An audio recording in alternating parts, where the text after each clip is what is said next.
shameful for it. You give these kind of reasons, you will never want to confront because you feel so much in shame and you hold back. So in order to understand the triggers and heal, you need to really open up with everything that you feel like. Come up with all that emotions that you feel. It's totally fine. There is nothing to be shameful about. Remember the mistakes that we make, the problems, the traumas, everything that you had gone through is an experience that you need to come out of. Once you understand this, self-acceptance automatically comes in. And then you will start to heal with self-love. Okay. So why the emotions?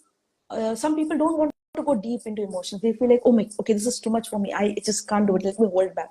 No, you have to go through it. You need to go down, deep down to heal. Yes, it will make you feel terrible, everything, but go through that and then come up.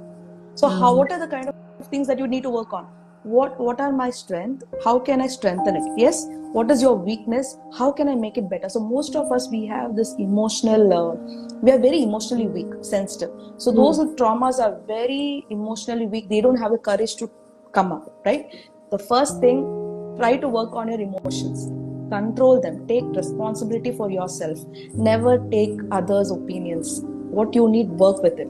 Most of them I see, they have this emotional issue because they take everyone else's priority.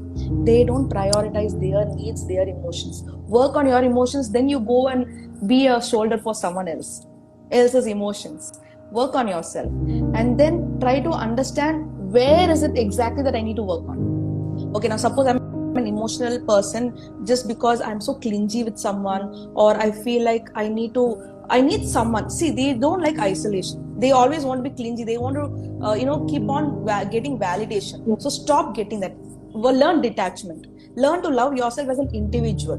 They think others' opinions is how they love themselves. No, loving yourself as who you are, for the mistakes you made, the experiences, whatever, whoever gave you the trauma, love yourself for that, for going through that situation.